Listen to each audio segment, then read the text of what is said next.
Welcome to Westminster Watch. I'm Nick Dubois. This week I'm joined by Baroness Sayeeda Warsi to discuss her life in politics. She is one of the most high-profile Muslim voices in the UK. She's been in politics for 2 decades, standing first as a Conservative candidate in 2005 before entering the House of Lords in 2007. 3 years later, she became the first Muslim woman ever to hold a cabinet position. But she quit government in 2014 and has now resigned the Conservative whip in the House of Lords amid a long-running dispute over whether the party is institutionally Islamophobic and racist. Our reporter Ellen Morgan explains how Baroness Warsi went from being one of the Conservative Party's biggest assets to one of its fiercest critics. Sayeeda Warsi has spent her political career fighting Islamophobia, rising to hold a prominent platform within the Conservative Party. A lawyer with the Crown Prosecution Service, in 2007 she was made a member of the House of Lords, specifically to deal with community cohesion. When the Conservatives got into power under David Cameron in 2010, she became Britain's first Muslim female member of the cabinet. She was Minister for Communities and Faith before moving to the Foreign Office to lead government policy on Afghanistan, Pakistan and Bangladesh. But she resigned from Cameron's government over its support of Israel in the 2014 Gaza war. Since then, she's become increasingly critical of her own party and called on then Prime Minister Theresa May to investigate Islamophobia within the Conservatives. In 2019, all 5 candidates in the Conservative leadership contest, including future Prime Minister Boris Johnson, committed to an independent inquiry into Islamophobia within the party. 2 years later, that inquiry found anti-Muslim sentiment was a persisting problem within the party. But it also said there was no evidence that the Conservatives treated complaints about Islamophobia differently from other types of discrimination. Since then, Baroness Warsi has called out what she sees as high-profile cases of Islamophobia playing out in policy. For example, the case of Shamima Begum, who flew to Syria as a schoolgirl to join Daesh, also known as ISIS. The government stripped Begum of her citizenship, a decision overseen by then Home Secretary Sajid Javid. The Baroness criticised that move, saying it was against British values of fairness. Visit gov.uk/prevent. She's also been critical of the government's Prevent scheme, which encouraged community members to report any suspicious activity, aiming to put a stop to radicalisation. And she continues to be one of the key voices wanting to bring unity to the party. The fog of fascism is once again spreading across our continent. How Britain responds to this new environment will determine whether we succeed in remaining a tolerant, diverse, liberal, inclusive democracy.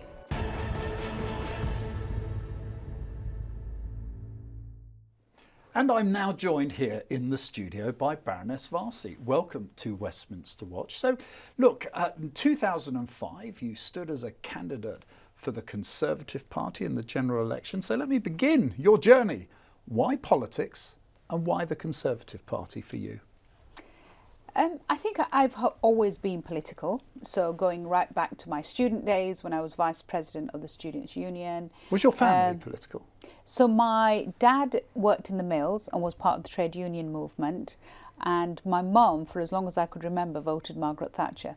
So there was always political conversation around the table, and being part of the political process is something that we absolutely grew up with. But I think party politics for me came much later. I was very much an issues-based politician. And when party politics came to the fore, I realised that when I took a long, hard look at the way I wanted to live my life and the way I was living my life, then I was genuinely a Conservative, which, of course, Mum was incredibly pleased about. I'm not so sure. But did you look around and think, well, this is what these parties stand for, so actually I'm a Conservative? And was that hard in a way? Were you going against the grain of your generation and where you lived? I was, because most people from my kind of background, working class, ethnic minority, voted for the Labour Party. But then I'd always grown up with Mum voting Conservative. So I think there'd been a split there very early on. But I also think that when we looked at things like wanting a world in which you could make decisions for yourself, where the state didn't particularly intervene in your life, where you believed in family values, small c conservative, you believed in being rewarded for your hard work, for the state getting out of the way, allowing you to flourish for a community that was absolutely an entrepreneurial community. My father, who eventually started a business. I think all of those things really pointed me towards what I felt was a party which said you can actually make your life better, rather than this is where you were meant to be. And I think that's what made me a Conservative. Did I agree with everything that the Conservative Party believed in? Of course not. And when I looked at it historically, the ghost of Enoch Powell did hang over the Conservative Party and still does. For a very long time, I would be questioned by members of various ethnic minority communities, but also working class communities, to say, how can you be a Conservative? But would it be fair to say Enoch Powell doesn't really represent the Conservative Party? In fact, he was alienated from the party. He never rose to leadership positions. And that's the point that I keep making now, when people say, well, the party has always had this extreme right-wing tendency. And I said, well, whenever it's reared its head, the mainstream of the party have managed to isolate it and sideline it.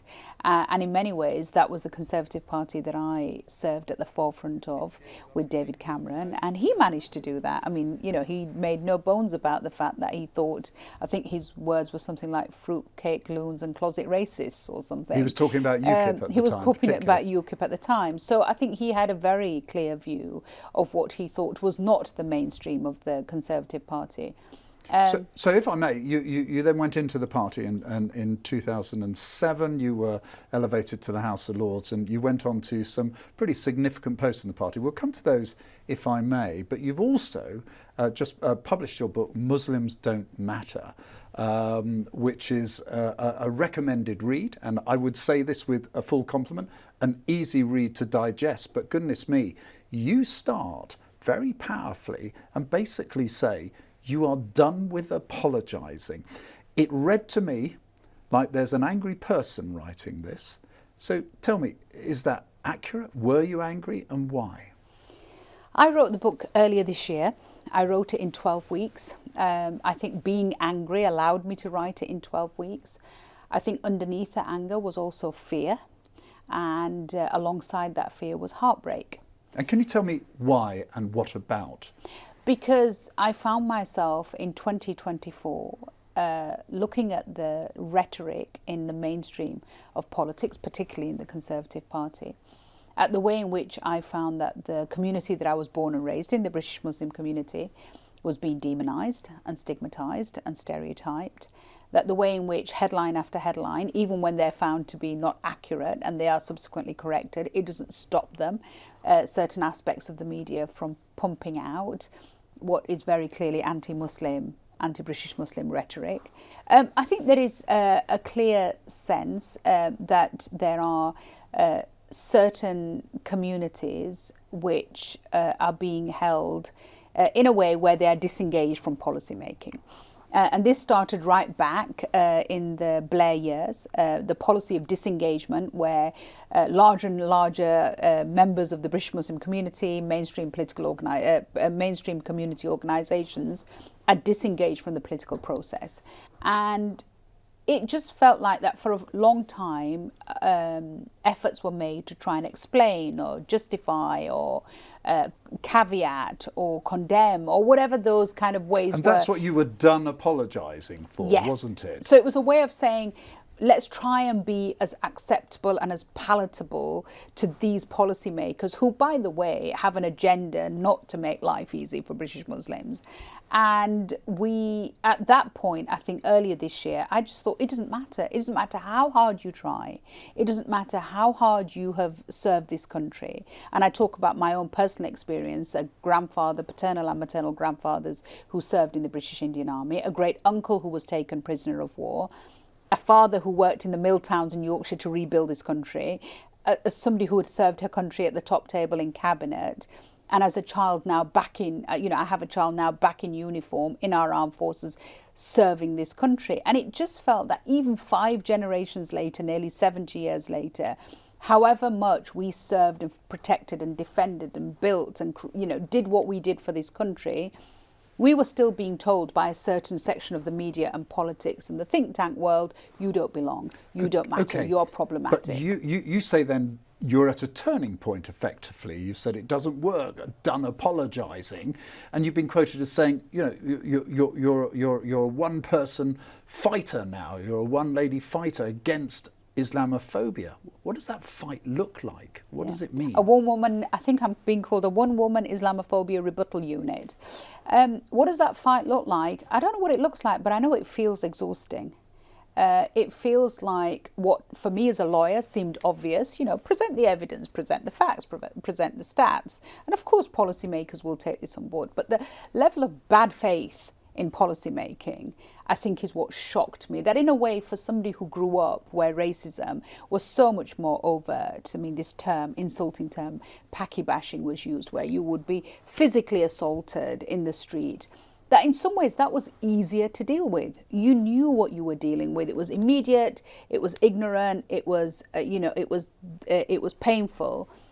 But the kind of pernicious form of racism, this Islamophobia that I found. And eating into policy. Eating into policy in the corridors of power. Can you give me an example? Of course, you know, everything from the way in which the disengagement process has been dealt with. More recently, the Shamima Begum case. Here we ended up with a situation where whether Shamima Begum is a saint or a sinner, she's our saint or sinner. She was born here, she was raised here, she's held no nationality other than a British nationality. They've stripped her of her citizenship and effectively made her stateless. We've now created two classes of citizenship. A class A of people whose heritage is effectively essentially white, and a class B of all these people from various countries who have been here now for 4 or 5 generations, and before that, by the way, lived within the British Empire. So their relationship with Britain goes back hundreds of years, who are now Class B citizens. Can I ask you, you rose, as I mentioned, in your career, you rose to some of the highest posts in government. You were chairman of the Conservative Party. You were in the Foreign Office, you were Minister of Faith and Communities. That's top table stuff. And that was up until 2014 when you resigned on a matter of principle from the Cabinet. Why was it you were not able to shape and change things from within government that you were obviously acutely aware of that led to this Islamophobia in policy making? Yeah, I think much of my fights within government were actually documented at the time because many of them in some way were leaked. And they're also documented in detail in my first book. So there is no doubt that my time in government, my 4 or 5 years in cabinet, were fraught with constant fights on these issues. What was it that stopped them listening to you? They put you on this pedestal. You were the first woman Muslim cabinet member.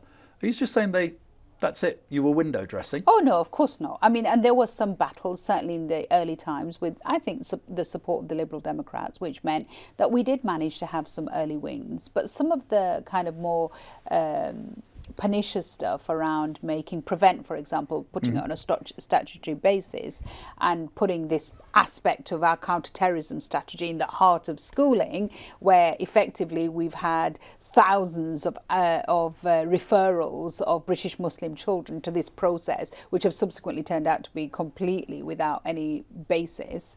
And the stigmatizing of a whole community and the silencing of a whole community and a whole generation through that process, that was only brought in on a statutory basis once I resigned. But some of the work that we did around community cohesion, I see as a huge win. Some of the work that we did around making sure that our police forces were properly disaggregating and recording hate crimes according to religious categories was a win. Setting up the cross-government working group on anti-Muslim hatred, trying to create, really not reinventing the wheel, but looking at the great work that had been done within government on anti-Semitism and replicating some of that on Islamophobia was all a success. But then unfortunately, much of that was dismantled. You know, in the post-Cameron years, much of that work has now either been ground to a halt or has been taken apart. And so I think the wins that we did get early on have been were then reversed. pushed back. But in 2007, as I say, you'd been in the House of Lords. You are still a member of the House of Lords, of course. Interestingly, It'd be your thoughts about rowing back some of the introductions and advances that you made are one thing. Why now, though, have you resigned the whip in Parliament, in the House of Lords? What's driven you to do that? I think it's on a very specific issue, and the very specific issue is that having worked with the party since 2000 and, well, over a decade now, in terms of bringing to their attention the pernicious form of racism, Islamophobia within the Conservative Party, they have had case after case after case submitted to them from, the Voluntary Party, the Parliamentary Party, real examples of our members of Parliament, still in Parliament, who have hosted extremists at the heart of Parliament. Anti-Muslim extremists at the heart of Parliament, and no action was taken. And the fact that we just seem to kind of have a laissez-faire approach to anti-Muslim racism. But you've stayed with the political party. You are still a member of the Conservative Party. Yet your own Conservative Party, they've been ignored, according to you, with these incidents of Islamophobia that have been reported.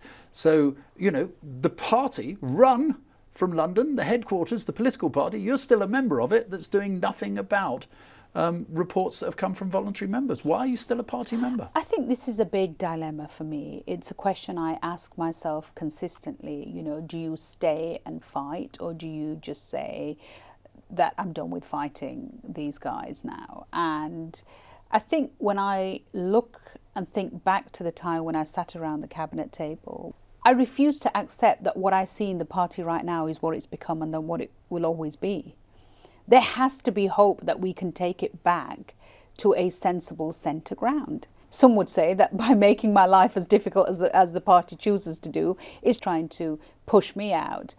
And it may well be that that's where this all ends, right? Do you think they are trying to push you out because there is you've got an issue between you and the party at the moment? Yeah, I think it's completely politically motivated, and as each day goes by, it becomes more apparent. And yet you still want to stay with this party? Yeah, it's not their party.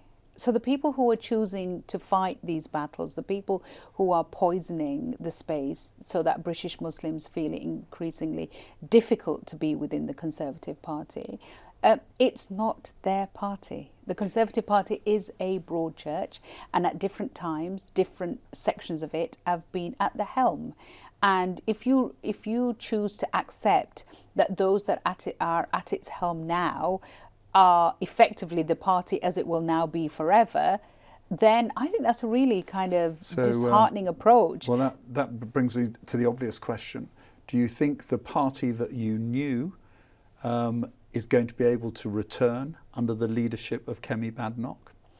I think that early indications show that Kemi is not going to step away from fighting her culture wars anytime soon. I mean, it astonished me that in her first PMQs she chose to ask her first question in defence of Donald Trump.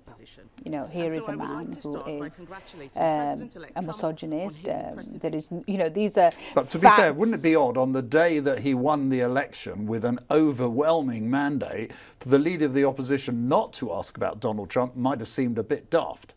I don't think that the question she asked was in relation to Britain's future relationship. I think it was a specific culture war political question. And I think that when it comes to Britain's national interest and Britain's long-term relationship with the United States, an important ally, I don't think it's one that we should be making party political hay over. Many would say the Conservative Party is actually a progressive party. You were its first woman Muslim cabinet member. Sajid Javid went to one of the highest offices in the land. You got Kemi Badenoch, a black leader. You had Rishi Sunak. I mean, most people would say this is a progressive party. Do you think it is? I think this is a party that has definitely had many firsts. I mean, going right back to Margaret Thatcher. But the one thing I think that we all agree on is that just because the late Margaret Thatcher became Prime Minister, we didn't deal with the issue of misogyny and violence against women. Just because we ended up with myself as the first Muslim in cabinet didn't mean that we dealt with the issue of Islamophobia. We've had, Jewish leaders in the past of the Conservative Party. It doesn't mean that there's no such thing as anti-Semitism in the United Kingdom. So I think it's really important for us to, go back to what the facts say around these communities, not individuals, but about communities as a whole. But secondly, acknowledge that diversity is more than skin deep. Diversity is more than having people of different colour around the table. Diversity has to also have inclusion by its side. And where you end up with politicians of colour who actually don't progress these matters on equality, but in some cases choose to pander to racism and punch down against the very communities that they come from, or other communities. Do you think Conservative leaders have been like that? Absolutely. We have had members of the ethnic minority community who have served in cabinet who have pandered and punched down. And I think that we absolutely need to call out those people who, you know, are prepared to hide behind their race or their colour. I named them in the book. You know, I talk very openly about how I felt that, you know, Sajid Javid, who I've known for many years, and as an individual, you know, I have a lot of time for, but I think his time in office was deeply flawed in the way that he dealt with both the issues of the grooming gangs and the issue of Shamima Begum. Let me ask you... I think it's a terrible decision that he made, and I think history will judge him harshly for it. Let me ask you this, though, because it is interesting, this sort of dichotomy of that you resigned on the cabinet in principle and then you've resigned the Conservative whip in the Lords, but you're still a member of the party.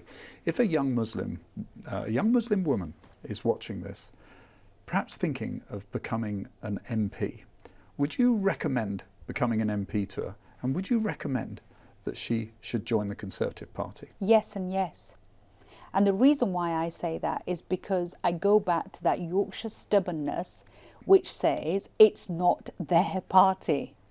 And if you stand back and allow people to push you out of their spaces because they want voices like yours to be pushed out of their spaces, that's when they genuinely win. And so if you're genuinely going to fight what I call these axes of influence, where the space for British Muslims, not just in politics but in other spaces as well, is being closed down, the way you deal with that is to grow a really thick skin and push back. Now, you know, this last year has been so difficult when I have received phone call after phone call from the most senior members of, you know, the bar, the judiciary, the medical profession, healthcare workers, people in the city, British Muslims who have felt silenced in their workplace. Perhaps you can tell me something, a final question for you. Try and explain, if you like, to this white Christian man what it's like to wake up, and I definitely have the impression this is what you do, to wake up every morning and have to think about racism, which is something I don't do. Yeah. It's exhausting and it's heartbreaking, and it's, you know, the moment you open your emails, the moment you open your social networks, it's there. Sometimes it's offensive, sometimes it's ignorant, and then sometimes it's just when you travel on the tube, you just step back a few steps and you make sure you don't stand on the edge of the platform. You're just a little bit careful, you look over your shoulder a little bit more. You overhear conversations and then you move seats sometimes in a train because you think, I don't want to hear the rest of that conversation, I don't want to be involved in it. Somebody asked me recently, he said, do you think that sometimes people look at you and think, why is she going on about this again? Why is she going on about anti-Muslim racism again? And I said, you know, don't you think that they don't want to hear it anymore? And I said, don't you think I don't want to talk about it anymore? You know, this is, at my age, I'm now 53. I'm at that stage where the kids, you know, we have wonderful kids who have all moved out. We're empty nesters. And we have been successful social mobility, you know, stories, both my husband and I. And this should be the time when we should actually just be able to enjoy our life and look at what's coming ahead. But instead, what we think about when we look ahead is, will our children choose to make this their home forever, make Britain their home forever? Will our grandchildren make Britain their home? And that is a really fearful place to go into. And when I hear my siblings and I hear my close friends talking about exit routes and plan Bs and buying homes elsewhere in the world in case it gets too much, I do wake up every morning and think, God, it would be great to be a white English Christian man. But that's not the way I was born, and that's why I've got to keep fighting. Baroness Warsi, thank you very much for joining us here on Westminster Watch. Thank you. Thanks again to my guests for joining me, and don't forget to subscribe to the TRT World YouTube channel for more lively debate and conversation. But for now, from me and all the team here, goodbye and thank you for watching.